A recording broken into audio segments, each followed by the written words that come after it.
Hello everyone, this is Anjali और स्वागत है आपका मेरे चैनल लर्न विद अंजलि में। इस वीडियो में हम डिस्कस करने वाले हैं अर्थक्वेक के बारे में। So it is a kind of natural hazard.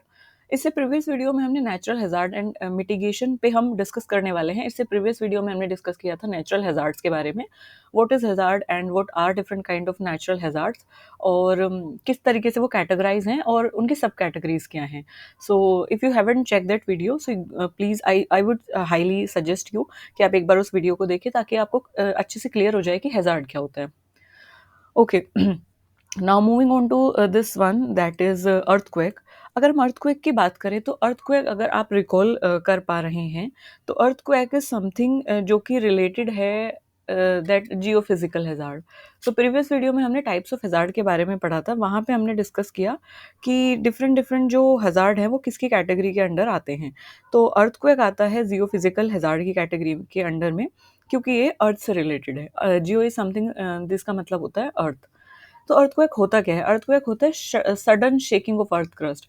जो अर्थ की क्रस्ट है, जो अर्थ का ऊपर वाला पार्ट है, एक वीडियो है इंटीरियर, एक वीडियो है इंटरनल स्ट्रक्चर ऑफ अर्थ। तो इंटरनल स्ट्रक्चर ऑफ अर्थ के बारे में जैसे कि क्रस्ट है, मेंटल है, कोर्क है, उसके बारे में भी हमने डिटेल में डिस्कस किया है। So that I will pin there in I button, आप वहाँ से जाके उसको चेक कर सकते हैं। अपार्ट फ्रॉम इट, जो अर्थ क्रस्ट है, जब वो सडनली शेक होती है, मतलब जो अर्थ की जो ऊपर वाली लेयर है, जो अर्थ क्रस्ट है, जो वो सडनली हिलती है, sudden shaking of earth crust is known as earthquake. अब ये जो अर्थक्वेक है इसके बहुत सारे कारण हैं। इसका एंथ्रोपोजेनिक यानी मैनमेड रीजंस भी हो सकते हैं और नेचुरल भी है। सो मेन क्या है कि जो अर्थक्वेक जब सडनली शेक होता है या अर्थ जो है वो सडनली शेक होती है अर्थक्वेक की वजह से, सो वहाँ होता क्या है कि इससे बहुत सारे यू कैन से कि एक एक ऐसे सिचुएशन क्रिएट हो जाती है जो कि अंडर कंट्रोल नहीं होती है। वाई? जैसे आपने इसमें देखा कि इसमें बोला सडन शेकिंग, सडनली अर्थ की जो क्रस्ट है वो शेक हो रही है, तो हमारे कंट्रोल में नहीं है। कहीं ना कहीं वो जब सडन हुआ है तो बिना किसी वार्निंग के हुआ है। तो वही बात बोली गई है कि अर्थक्वेक क्योंकि सडन होता है तो there is hardly any warning, कोई वार्निंग नहीं होती है। तो इस वजह से ये थोड़ा सा इम्पॉसिबल हो जाता है कि उसको प्रिडिक्ट करना कि अच्छा इस एरिया में अभी अर्थक्वेक आएगा, तो थोड़ा सा मुश्किल हो जाता है प्रिडिक्ट करना। हालांकि इसको प्रिडिक्ट किया जाता है, अभी बहुत सारी इंस्ट्रूमेंट आ गए हैं या बहुत सारी हमारे पास तकनीक ऐसी है, जैसे कि हम ज़ोन मैपिंग करते हैं, एरिया मैपिंग करते हैं कि किस एरिया में ज़्यादा प्रोबेबिलिटी है अर्थक्वेक आने की। सो उन सब चीज़ों की हेल्प से हम प्रिडिक्ट कर सकते हैं। बट क्योंकि ये सडन शेकिंग होता है तो प्रिडिक्ट करना मुश्किल हो जाता है। When we talk about earthquake ना, तो अर्थक्वेक की और अर्थक्वेक जिस वेव से ओरिजिनेट होता है, जिस जगह से ओरिजिनेट होता है, उसको क्या बोलते हैं, ये पूरी स्टडी जब हम करते हैं तो अर्थक्वेक की इस स्टडी को बोला जाता है सेस्मोलॉजी। जैसे हम ऑर्गेनिज्म के बारे में पढ़ते हैं उसको बायोलॉजी बोला जाता है, जब हम एनिमल्स के बारे में पढ़ते हैं उसको जूलॉजी बोला जाता है, प्लांट्स के बारे में पढ़ते हैं तो बॉटनी बोला जाता है। तो उसी तरीके से जब हम अर्थक्वेक की और अर्थक्वेक जिन वेव्स की वजह से ओरिजिनेट हो रहा है, बेसिकली हम अर्थक्वेक की जब स्टडी करते हैं, क्योंकि जब हम अर्थक्वेक की स्टडी करेंगे तो किन वेव से वो ओरिजिनेट हो रहा है उनके बारे में भी पढ़ेंगे। इसके साथ साथ हम एपिसेंटर हाइपोसेंटर के बारे में भी पढ़ेंगे। सो अर्थक्वेक की स्टडी को हम बोलते हैं सेस्मोलॉजी। सो ये वर्ड बहुत इंपॉर्टेंट है, ये इसलिए इंपॉर्टेंट है क्योंकि सेस्मोलॉजी किसकी स्टडी होती है, अर्थक्वेक की स्टडी को क्या बोला जाता है।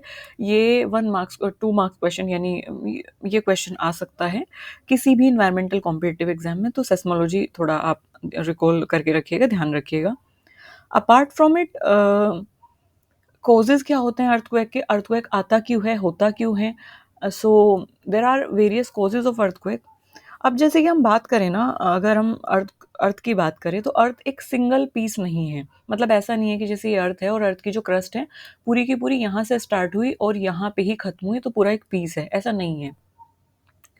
जो अर्थ क्रस्ट है it is made up of different portions, it is made up of different portions, जिनको प्लेट्स बोला जाता है, टेक्टोनिक प्लेट्स बोला जाता है। अब वो जो पोर्शंस हैं, वो जो डिफरेंट डिफरेंट, यू कैन से, बिल्कुल आप इसको ऐसे समझिए जैसे एक फ्लोर है, एक फर्श है, और उस फर्श पे आप टाइल लगाते हैं, है ना। अब वो जो टाइल है वो ऐसा नहीं है कि फर्श के इस छोर से इस एंड तक अगर आप टाइल लगाना चाहते हैं तो एक ही बड़ी टाइल होगी जो पूरे फर्श को कवर कर देगी, ऐसा नहीं है ना। सो देर आर डिफरेंट, अलग अलग, यू कैन से अलग अलग शेप की टाइल्स होती हैं, उनको लगाया जाता है सेम शेप भी हो सकती है, अलग अलग शेप भी हो सकती है। व्हाट आई वांट टू से कि जब आप फ्लोर को कवर करना चाहते हैं टाइल से, तो आप छोटी छोटी पीसेज में उन टाइल को लगाते हैं और तब आप पूरे फ्लोर को कवर करते हैं, है ना। अब इसको ध्यान से समझिए। जब आपने टाइल्स लगाई तो दो टाइल के बीच में एक गैप है। एक टाइल यहाँ पे लगी, एक टाइल यहाँ पे लगी, बट बीच में एक एक लाइन बन गई, एक गैप बन गया है ना। तो that gap is the problem here in that earthquake. तो सेम हमारी अर्थ के साथ है। तो अर्थ जो है वो एक सिंगल पीस से कंसिस्ट नहीं हुई है, जबकि वो पोर्शन से बनी हुई है, और उन पोर्शंस को बोला जाता है प्लेट। अब वो जो पोर्शंस है ना, हम तो टाइल की बात कर रहे थे यहाँ पे, दैट इज एन एग्जाम्पल जिसके थ्रू मैं आपको समझाना चाहती हूँ। टाइल तो एक स्क्वायर शेप की होती है और सेम साइज की होती है, तो आप उन्हें लगा लेते हैं। बट हमारी अर्थ के साथ ऐसा नहीं है। अर्थ में जो प्लेट्स होती है, जिनको टेक्टोनिक प्लेट्स बोला जाता है, वो अलग अलग साइज की होती हैं। They vary in size from few hundred to thousands of kilometre. बड़ी बड़ी प्लेट्स होती हैं 100 किलोमीटर, 1000 किलोमीटर की। साइज में अलग अलग होती है, ऐसा नहीं है एक टेक्टोनिक प्लेट जिस साइज की होगी तो दूसरी भी उसी साइज की होगी, ऐसा नहीं है। सो अब प्लेट थ्योरी ये कहती है कि ये जो डिफरेंट साइजेस की प्लेट्स होती हैं, दे कॉन्टैक्ट या कनेक्ट विद ईच अदर। तो जिस तरीके से दो टाइल आपस में जोड़ी ना, तो उसी तरीके से अर्थ की जो ये प्लेट्स होती हैं, they are connected with each other, है ना। अब ये कनेक्टेड होती हैं एक दूसरे से, तो इनके बीच में जो अब एक टाइल है और ये दूसरी टाइल, एक sorry I am saying tile, that plate, एक प्लेट जो है एंड दूसरी जो प्लेट है, जब ये आपस में कनेक्टेड हैं, तो इनके बीच में एक स्ट्रेस की कंडीशन, एक खिंचाव की जो कंडीशन है, वो कहीं ना कहीं क्रिएट हो जाती है अर्थ क्रस्ट में। सो ये जो प्लेट हैं, they might pull away from each other, they can push against each other और slide sideways. They can slide, they can pull, they can push. So these thing happen. So अगर plates locked हैं तो वो move नहीं कर पाएंगी, but अगर वो लॉक नहीं है तो वो मूव करेंगी। सो जिसकी वजह से एक स्ट्रेस की कंडीशन यहाँ पे क्रिएट हो जाती है। एक एक यू कैन से एक क्रैक क्रिएट होता है यहाँ पे, जिसको बोला जाता है फोल्ड्स, है ना। So that stress condition around the plate boundary, जैसे टाइल्स की बात कर रहे थे हम, एक टाइल और दूसरी टाइल, बीच में ये जो लाइन है, दैट इज फोल्ड। तो सेम कंडीशन प्लेट्स के साथ भी होती है, टेक्टोनिक प्लेट्स के साथ भी होती है। तो वहाँ पे बीच में जो कंडीशन होती है, बीच में जो स्ट्रेस होता है, दैट अल्टीमेटली कॉल्ड फोल्ड। तो उसको फोल्ड बोला जाता है। अब जब ये फोल्ट जो है रप्चर होता है ना, तो ये कुछ वाइब्रेशन रिलीज करता है, और उन वाइब्रेशन को ही बोला जाता है सेस्मिक वेव्स। अगर आप सेस्मिक वेव का नाम सुनोगे तो that is something which relate with what seismic waves is something, जो मैंने ऊपर भी बात की थी कि जब हम सेस्मोलॉजी पढ़ते हैं ना, तो सेस्मोलॉजी सेस्मिक वेव से कहीं ना कहीं रिलेट कर रहे हैं। तो उसको ध्यान से समझिए। सेस्मोलॉजी अर्थक्वेक की स्टडी है, और अर्थक्वेक किसकी वजह से आ रहा है, सेस्मिक वेव्स की वजह से आ रहा है, तो इसलिए उसको सेस्मोलॉजी बोला गया। So that ruptures, that folds जो है वाइब्रेशन क्रिएट करते हैं, जिनको सेस्मिक वेव्स बोला जाता है। वो जो सेस्मिक वेव्स हैं, दे रेडिएट इन ऑल डायरेक्शन। मतलब जो अर्थ है, सेस्मिक वेव रिलीज होंगी तो वो हर डायरेक्शन में एक तरीके से रेडिएट करेंगी, फैलेंगी। कहाँ से फैलेंगी? जहाँ से वो रिलीज हुई हैं। अब जहाँ से वो रिलीज हुई हैं, एक सेंटर होगा वो, और उसी सेंटर को बोला जाता है फोकस। उसी सेंटर को बोला जाता है फोकस। सो बेसिकली अगर हम फोकस को डिफाइन करें, so focus can be defined as underground origin of the earthquake. क्या आप इसको ऐसे बोल सकते हैं? बिल्कुल बोल सकते हैं कि फोकस वो पॉइंट है एक अंडरग्राउंड एरिया में, या यू कैन से अर्थ के नीचे, वो पॉइंट है जहाँ से अर्थक्वेक ओरिजिनेट होता है। अब सेस्मिक वेव्स या वाइब्रेशन आई, अर्थ को उसने शेक किया, तो अर्थक्वेक ही तो आया ना। सो क्या आप ये बोल सकते हैं कि जहाँ से ये अर्थक्वेक ओरिजिनेट हुआ है, जो इसका कारण है, उस सेंटर को आप क्या बोलते हो? फोकस बोलते हो।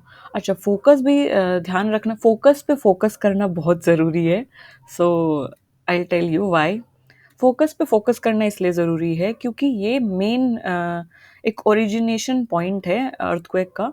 तो इस वजह से यहाँ से बार बार किसी भी कॉम्पिटिटिव एग्जाम में अगर अर्थक्वेक से रिलेटेड क्वेश्चन आ रहा है, तो वो फोकस से रिलेटेड क्वेश्चन पूछा जा सकता है कि जहाँ से अर्थ सेस्मिक वेव्स ओरिजिनेट हो रही हैं, या जहाँ से अर्थक्वेक ओरिजिनेट होता है, उस सेंटर को क्या बोला जाता है। या फिर सिंपली पूछा जा सकता है कि अर्थक्वेक का फोकस क्या है। सो एक क्वेश्चन यहाँ से बन सकता है।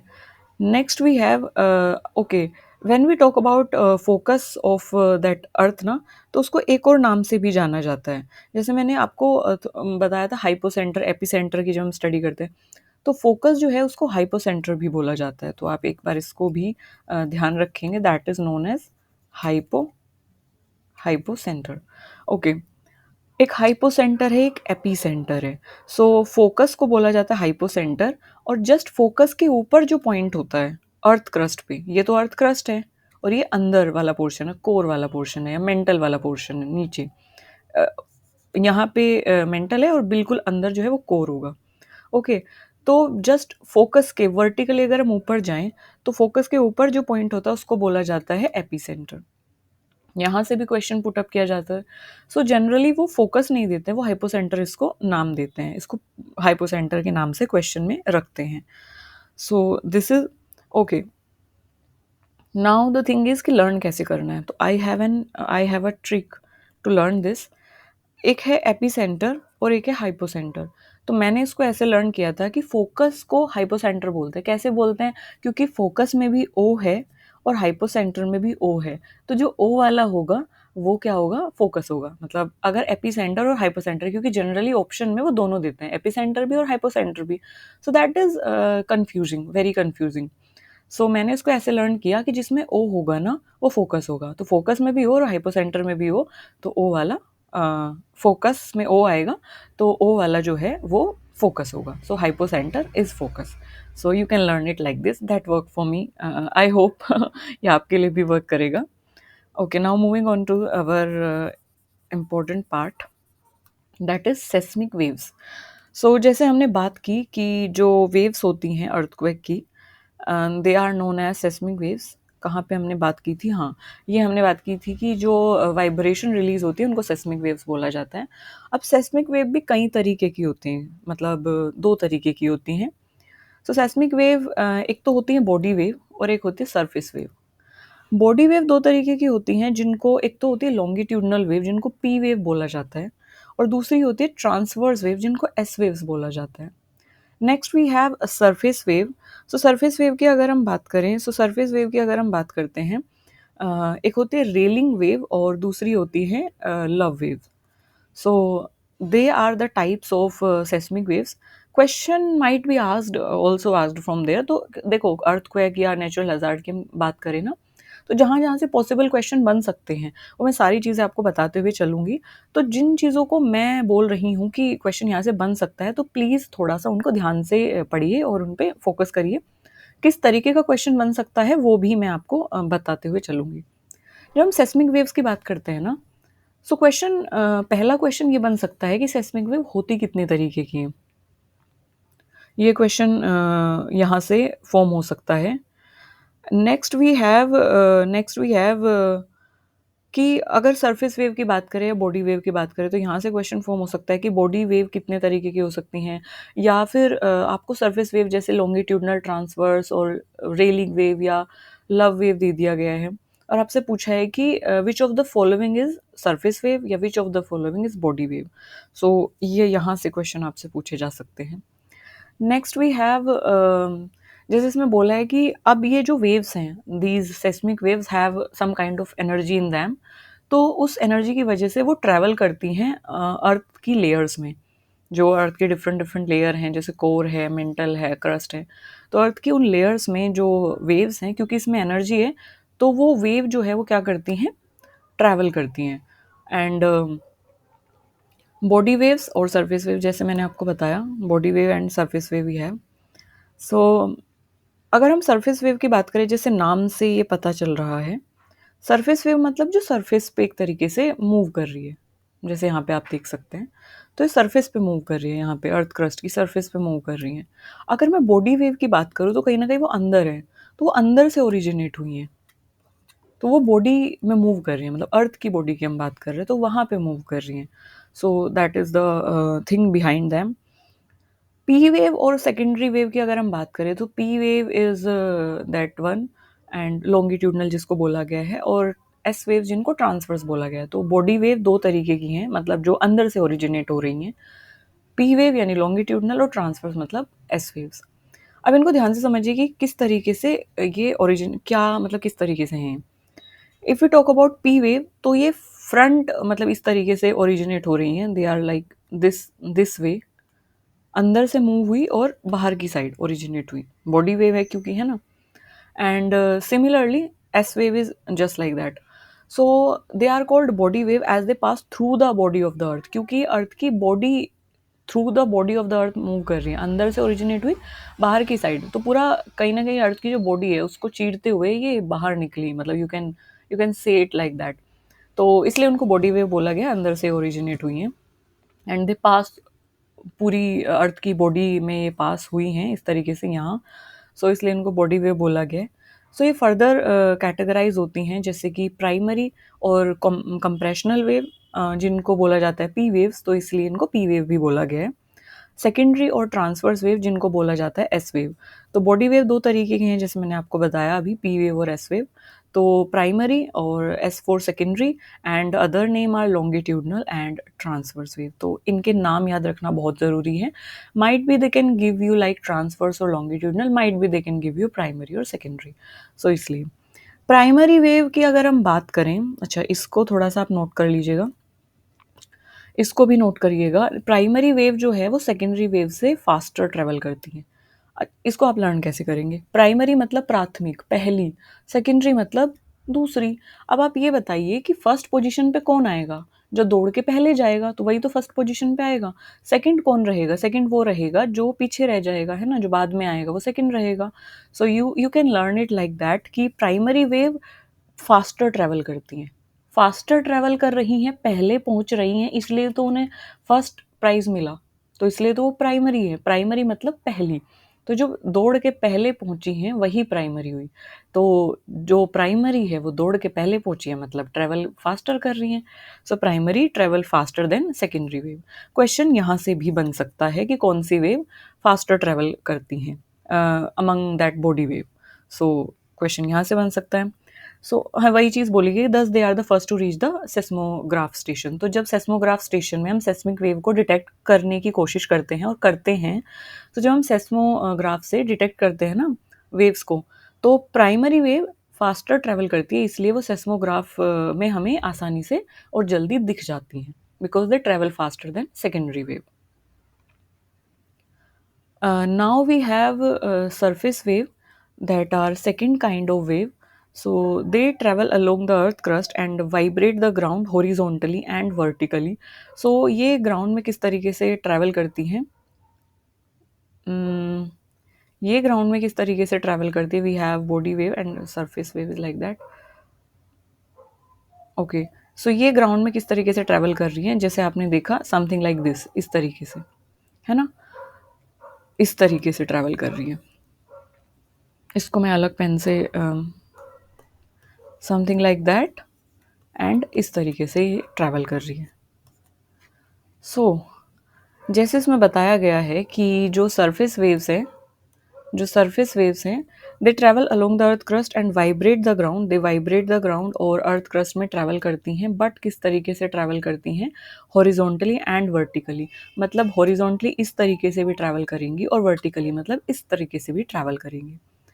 अब जब वो हॉरिजॉन्टली भी कर रही हैं, मतलब एक एक यू कैन से सरफेस पे भी कर रही हैं और बॉडी के अर्थ के अंदर भी जा रही है, मतलब वर्टिकली भी ट्रैवल कर रही है, तो क्या ये ज़्यादा घातक नहीं होंगी, है ना?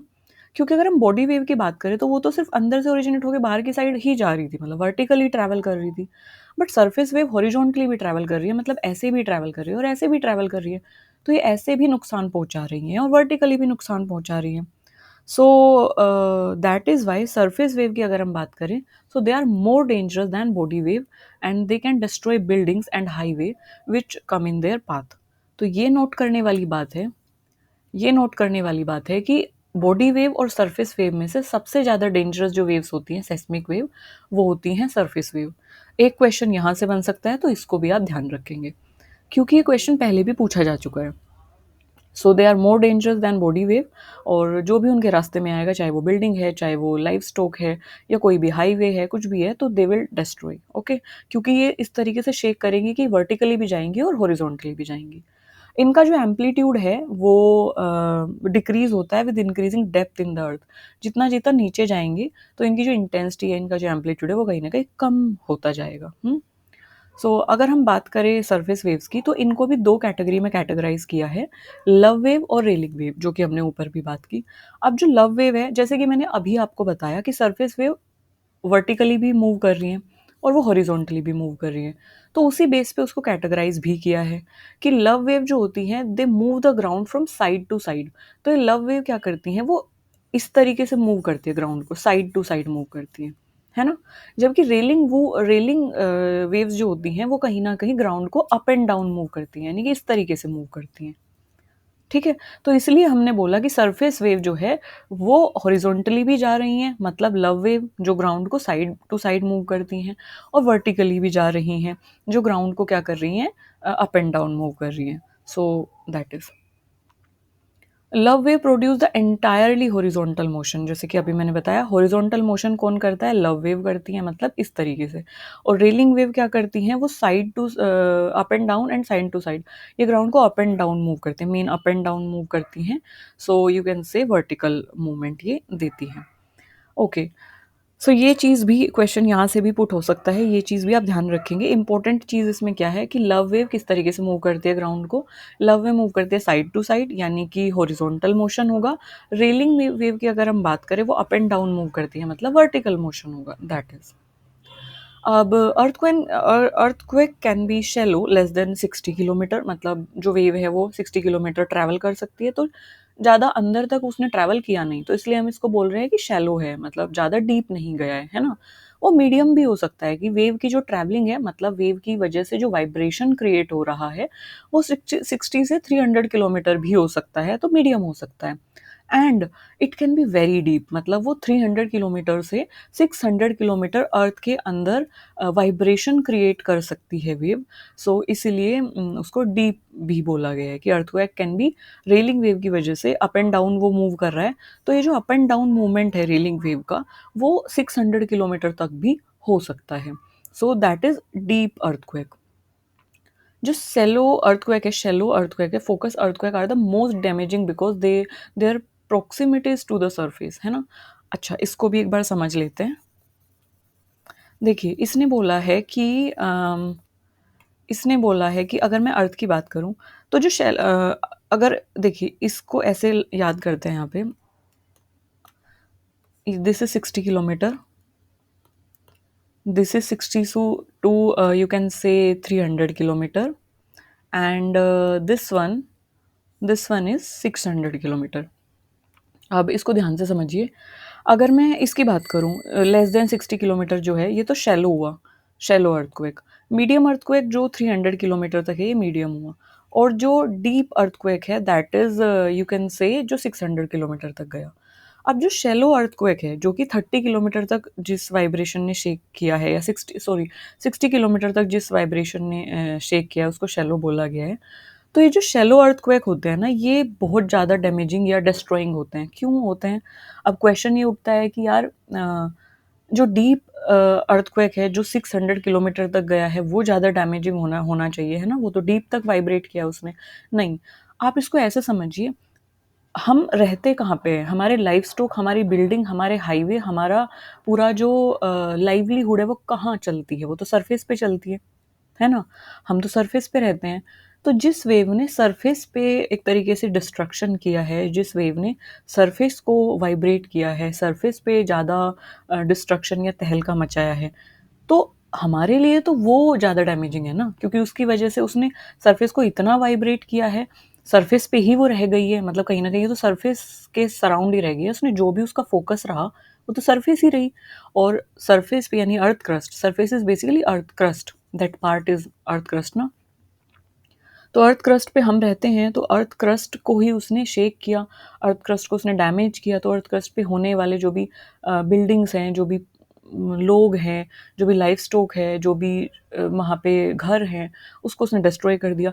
तो मोस्ट डैमेजिंग क्या होगी? मोस्ट डैमेजिंग होगा शैलो अर्थक्वेक, कहीं ना कहीं, है ना, जो सरफेस तक ही रह गया है, सरफेस अर्थक्वेक जिसको आप बोल रहे हैं। तो दैट इज। अगर मैं बात करूँ डीप की, तो कहीं न कहीं वो जो वाइब्रेशन है वो डीप गई, तो उसने अंदर वाइब्रेट किया। अब अंदर तो मिनरल्स हैं, अंदर तो आयरन है, अंदर तो यू कैन से निकल है। सो मिनरल्स को डैमेज क्या होगा, वो तो नॉन लिविंग है। So that is the main concept here कि शैलो अर्थक्वेक जो है वो मोस्ट डैमेजिंग अर्थक्वेक माना गया है, या शैलो जो रेलिक वेव्स होती हैं वो मोस्ट डैमेजिंग कहीं ना कहीं वेव है, बिकॉज उनकी जो प्रोक्सिमिटी है, उनकी जो इंटेंसिटी है वो सरफेस तक रहती है, क्लोजनेस जो है ना उनकी, वो सरफेस तक है, तो सरफेस को डिस्ट्रॉय करता है। So that is the idea behind it. Okay, so that is in this video. If you have any query, please feel free to ask me in the comment section. इस video में हमने discuss किया, एक बार recap कर लेते हैं। इस video में हमने डिस्कस किया अर्थक्वेक क्या होता है, अर्थक्वेक किस तरीके का हैजार्ड है, अर्थक्वेक किन कारणों की वजह से होता है, जैसे कि हमने टेक्टोनिक प्लेट थ्योरी की बात की। इसके अलावा इसके और भी रीज़न हो सकते हैं, बट वो इतने मेजर नहीं हैं। अर्थक्वेक के इसके अलावा जो रीजन है, हो सकता है कि अंदर बहुत वोल्केनिक एक्टिविटी, एकदम से वोल्केनो इरप्ट हुआ है, सो उसकी वजह से सडन शेकिंग हो सकती है वहाँ के जो ग्राउंड है उसकी। ह्यूमन एक्टिविटी की वजह से ये हो सकता है, जैसे कि अगर बार बार वहाँ पे माइनिंग या ड्रिलिंग की गई है, मतलब किसी बड़ी इंस्ट्रूमेंट या मशीनरी से बार बार वहाँ पे खुदाई की गई है, ड्रिलिंग की गई है, माइन किया गया है मिनरल को वहाँ से, तो अर्थ का जो नीचे वाला हिस्सा है, नीचे वाला जो पार्ट है, वो कहीं ना कहीं खोखला हो जाता है। और थोड़ी भी एक्टिविटी होने की वजह से क्या होता है, अर्थ का जो क्रस्ट है वो मूव करने लगता है, हिलने लगता है, तो इसकी वजह से हो सकता है। सेस्मिसिटी, जैसे बड़े बड़े जब हम डैम कंस्ट्रक्ट करते हैं, तो उनकी वजह से जो सेस्मिसिटी है वो सेस्मिक वेव्स रिलीज होने की वजह से अर्थक्वेक आ सकता है। सो ये कुछ मैन मेड रीजंस हो सकते हैं, तो हमने इनके बारे में बात की। इसके अलावा we discussed about seismic waves. हमने ये भी बात की कि किस अर्थक्वेक की स्टडी को क्या बोला जाता है, अर्थक्वेक किन वेव्स की वजह से जनरेट होता है, कितने तरीके की वो वेव्स होती हैं, और किस तरीके से वो वेव मूव करती हैं, बॉडी वेव क्या होती हैं, सरफेस वेव क्या होती हैं, मोस्ट डैमेजिंग वेव कौन सी होती हैं, और सरफेस वेव क्यों डैमेजिंग होती हैं, रेलिंग वेव क्या होती है, और लव वेव्स क्या होती हैं, deep earthquake, shallow earthquake, medium earthquake. So in this video we have discussed these kind of thing. एक और चीज़ बताने वाली हूँ मैं आपको। लव वेव जो है they travel faster than railing wave. हमने लव वेव की बात की और हमने रेलिंग वेव की बात की। तो लव वेव जो है वो ज़्यादा फास्टर ट्रेवल करती है कंपेयर टू रेलिंग। तो एक तो ये क्वेश्चन यहाँ से बना। एक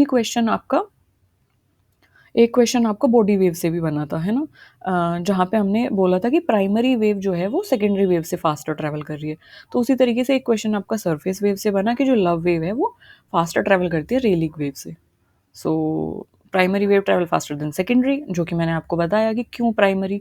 और रेलिंग वेव जो है वो दे love wave travel faster than railing wave. इसको आप ऐसे लर्न कर सकते हैं कि यू कैन से love is the most contagious thing. प्यार बड़ी जल्दी हो जाता है, सो you can learn it like this.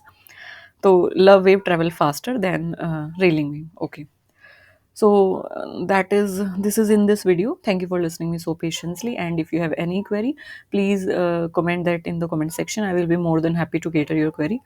And हंसते रहिए, मुस्कुराते रहिए। नेक्स्ट वीडियो में बात करेंगे कि अर्थक्वेक को हम किन किन स्केल से मेजर करते हैं, मर्सिली स्केल और रिक्टर स्केल क्या होती है, तो उन सब चीज़ों के बारे में हम बात करेंगे। Stay tuned with me, keep learning, keep growing. Thank you for listening me so patiently. Bye bye.